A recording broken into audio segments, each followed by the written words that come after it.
ఇప్పటికీ మద్యం తాగిన ప్రతి వ్యక్తి కూడా చెప్పేది ఒకటే. అసలు సిసలైన ట్యాక్స్ పేయర్ ఎవరు అంటే మందుబాబే. మద్యం తాగే వ్యక్తే.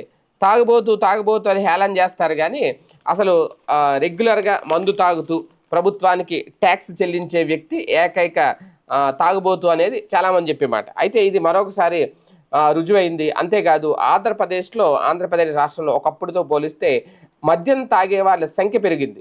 అంటే తాగేవారి సంఖ్య పెరిగిందో లేదంటే మద్యం తాగేవాళ్ళు ఎక్కువ మోతాదులో తాగుతున్నారు. ఇప్పుడు లెక్క ప్రకారం చూసుకుంటేనంట దాదాపుగా ఇప్పుడు 2024, 25లో ఈ మందు విక్రయాలైతే బాగా గతంతో పోలిస్తే పెరిగాయి. 30,000 కోట్ల మద్యాన్ని తాగేశారట. మరి నిజంగా రోజుకి 83 కోట్ల రూపాయల విలువైన 78,676 కేసులైతే అమ్మేశారట. రాష్ట్రంలో ఒక్క ఏడాదిలో 30,000 కోట్లకు పైగా విలువైన మద్యం తాగేశారు.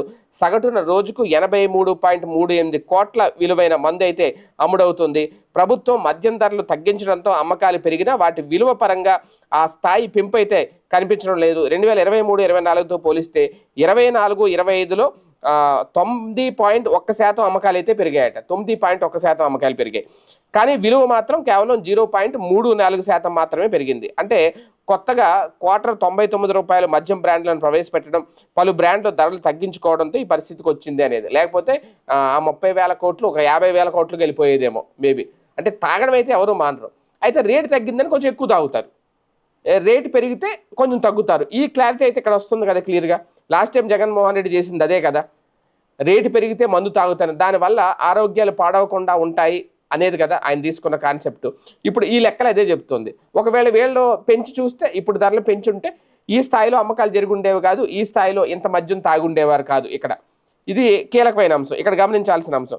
ఓకే. అయితే ఇక్కడ మొత్తం ఏ జిల్లాలో ఎంతెంత పెరిగిందనేది కూడా కాకపోతే ఇక్కడ వీళ్ళు చెప్తున్నది ఏంటి అంటే మళ్ళీ పాపులర్ బ్రాండ్లు తీసుకొచ్చారు. అప్పట్లో జగన్మోహన్ రెడ్డి కొత్త బ్రాండ్లు తీసుకురావడం వల్ల ఎవరు మద్యం తాగలేదు.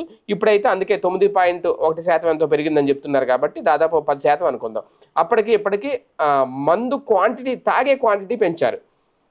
దాంతో ఒక్కసారిగా 30,000 కోట్ల రూపాయల మందు 24-25 ఈ ఏడాదిలో 30,000 కోట్ల మద్యం తాగేసి మరొకసారి ఆంధ్రప్రదేశ్ మందు బావులు రికార్డు సృష్టించారని చెప్పాలి.